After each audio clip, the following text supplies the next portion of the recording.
Đừng bấm con đó. Em.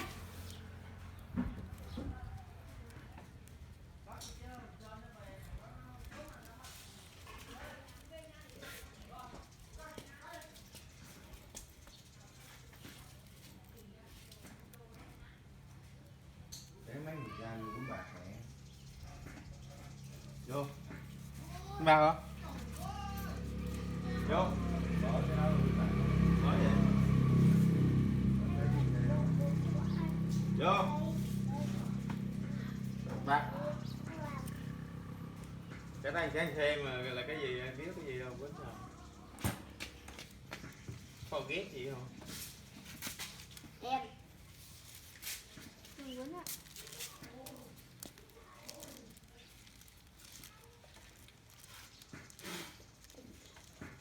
Đâu có trên mạng hả không?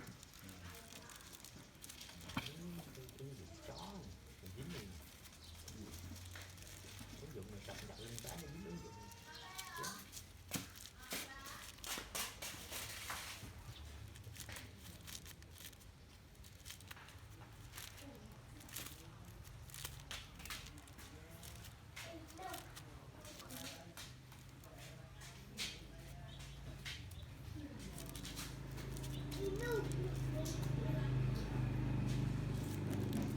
Điên ơi.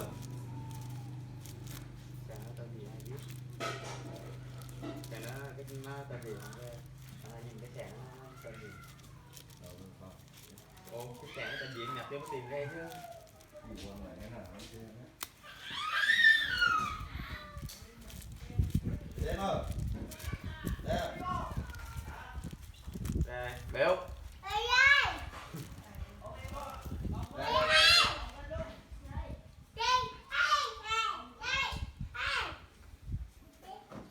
Thì chú Hà, chú em là con Hà không đó. Nó cho 2 phút.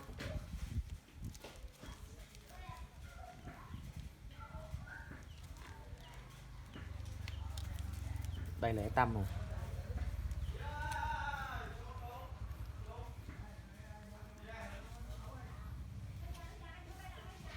2 phút rưỡi.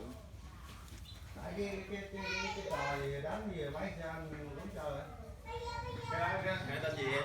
Cái gì vậy? Cái sàn em mình chơi rồi đó. Village. Hả? Village. Gì? Village. Vi hả? Ôi. Đọc lên.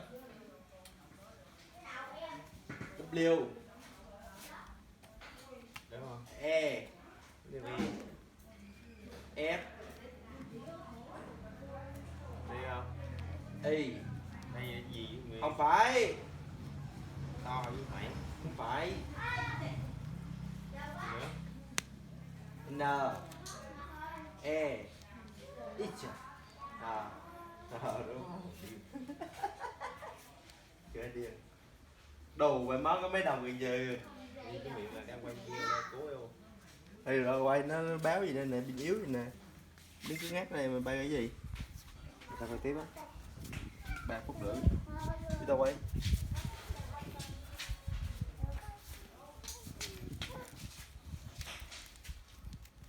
Tầm chỗ móng chân á. Đừng đụng vô con cút. Đó là không thấy gì hết.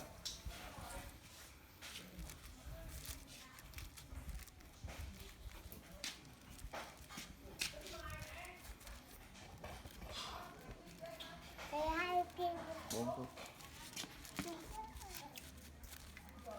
Suy nghĩ đâu đây cái bông này. Đâu. Nãy giờ cái lò điếu thuốc ở trong cái video quá.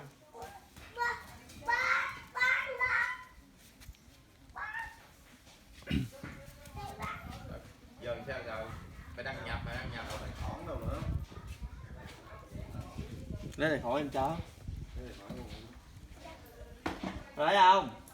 Le cái mỏ mày nữa cũng tăng đi. Cái gì mình giống như bị cấm ấy. Hỏi không nói. Tài khoản chơi rồi tiền đâu mày chơi. Vô tài khoản này. Nè tài khoản này vô.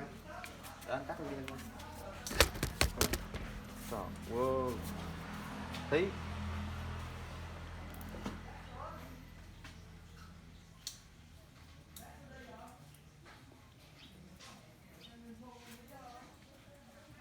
Cái quẹt rồi ta.